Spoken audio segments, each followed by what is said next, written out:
आंब्याची पानं तोडून त्याची सुंदर तोरणं दारावर छान शोभत होती.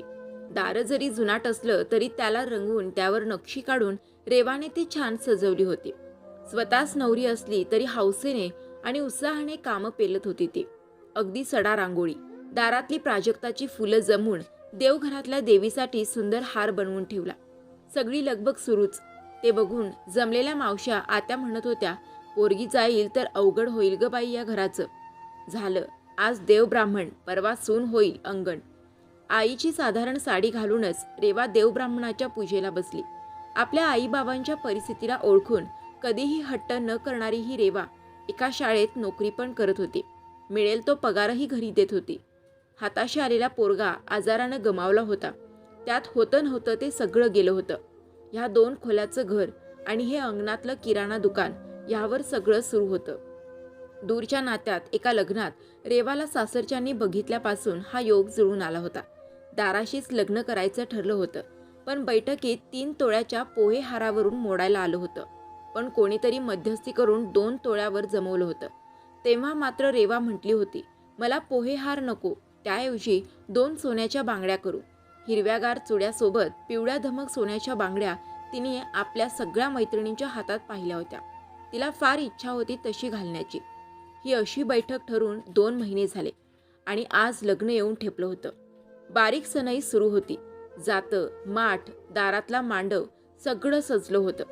चला, नवरीने चुडा भरून या आधी, गुरुजींनी सांगितलं. सगळ्या बायकांच्या घोळक्यात ती येऊन बसली. आत्या म्हणाली, अगं, तुझ्या बापाने सोन्याच्या बांगड्या केल्या ना तुला, त्या मागे घाल, मग चुडा काढता येणार नाही. तसं तिला धस्स झालं. ती म्हणाली, हो, आलेच घालून. ती स्वयंपाकघरात गेली. आई, माझ्या बांगड्या दे ना. आईने एव्हंडा गिळत तिच्याकडे बघितलं. त्या क्षणी तिला आई अधिकच केविलवाणी वाटली. आईने डबी लपवत हळूच फक्त बांगड्या दिल्या. ती घाबरतच बसली चुडा भरायला. आजूबाजूचे हात तिच्या सोन्याच्या बांगड्या बघत होते. जास्तच पिवळं दिसते सोनं. कोणी म्हणे 2 तोळ्याच्या नसतील ग, जास्त लागलं असेल सोनं. कोणत्या सोनाराकडे केल्या? ती अगदी कावरी-बावरी झाली सगळ्या प्रश्नांनी. तेवढ्यात गुरुजींनी हाक मारली आणि ती सुटका झाल्यासारखी पळाली. नाजूक गोऱ्या हातावर चुडा अगदी सुंदर दिसत होता. स्वतःच काढलेली मेहंदी, त्या मेहंदीचा सुंदर सुगंध. पण ह्या पिवळ्या बांगड्या, ती अस्वस्थ होत होती. कसं होईल लग्नानंतर? आपल्याला कोणी बांगड्यांचं विचारलं तर? तिला मध्येच घाम फुटायचा. आई बाबा दोघेही अपराधी असल्यासारखे बघायचे एकमेकांना. आज ती खूप सुंदर दिसत होती. स्वतः बनवलेलं रुखवत, सगळी बारीक सारीक तयारी, सोन्यासारखं आहे ग बाई लेकरू. पुण्यवान आहेत लोक. त्यांना म्हणा, काय करता खऱ्या सोन्याला? आजीचं असं वाक्य ऐकताच माय लेकींनी एकमेकांना बघितलं. फक्त आपल्या तिघात असलेलं गुपित आजीला कळलं की काय? असं जर तिकडे काही कळलं तर वरात परत जाईल. बापाला पण धस्त झालं. पण आजी पुढे म्हणाली, आजकाल असे समजूतदार लेकरं राहिले नाही, म्हणून म्हणते सोनं काय करायचं, अशी सून मिळाली त्यांना. आजीचं वाक्य पूर्ण होताच सुटकेचा श्वास सोडला तिघांनी. मुहूर्त घटिका आली आणि रेवाच्या डोक्यावर अक्षता पडल्या. दिवसभर सगळी लगबग सुरू होती. नंदा, जावा जवळ येऊन बघू नवरीचा चुडा म्हणत त्या पिवळ्या बांगड्या बघून जात होत्या. त्या प्रत्येक क्षणी हिच्या काळजाचा ठेका चुकत होता. निघण्याची वेळ आली. आई बाबांच्या गळ्यात पडून मनसोक्त रडून झालं. देवघरातल्या देवीला नमस्कार करून निघताना देवीला ठेवलेला चुडा पाहून ती म्हणाली, आता ह्या चुड्याची लाज तुलाच. सांभाळ आई जगदंबे. ती वळून बघत होती. आपलं गरीब माहेर, सुंदर प्राजक्ताखाली सजलेला मंडप, नक्षीदार लाकडी दरवाजात केविलवाने अपराध्यासारखे उभे हतबल असलेले आपले आई वडील. ती परत माघारी पळत आली. दोघांना घट्ट धरलं. माझी चिंता करू नका, मी बघेल सगळं, निश्चिंत राहा. सगळे विधी झाले. त्याने रात्री तिला जवळ ओढलं. मला तुझे हे मेहंदी भरलेले हिरव्यागार चुड्याचे हात बघू दे जरा मनसोक्त. जादू आहे तुझ्या हातात. त्याने ते हात निरखले आणि ओठावर ठेवले. तशी ती शहारली आणि मनातून घाबरलीही. चुड्याचे हात बघताय की सोन्याच्या बांगडीचे हात बघताय? तो म्हणाला, चुड्याचेच ग. किती छान दिसतो हिरवा रंग तुझ्या हातावर. आणि मुळात तुझं सगळं कष्टमय आयुष्य मला माहीत आहे. आई बाबांना सावरून धरणारे हे हात फार सुंदर आहेत. ते माझं आयुष्य सावरायला आलेत, हे भाग्यच ना माझं.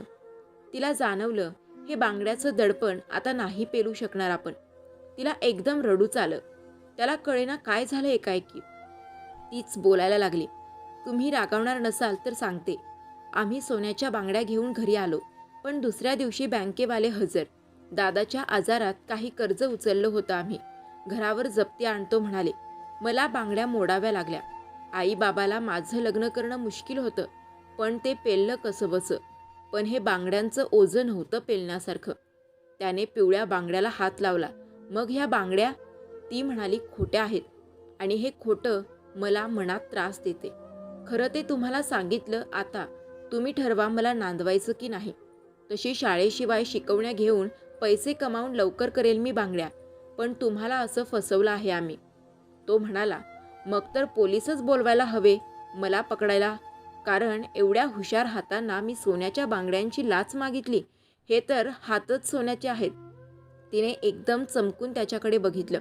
त्याने तिचे डोळे पुसले. अगं वेडाबाई, असं म्हणतात पहिल्या रात्री काहीतरी भेट द्यावी एकमेकांना.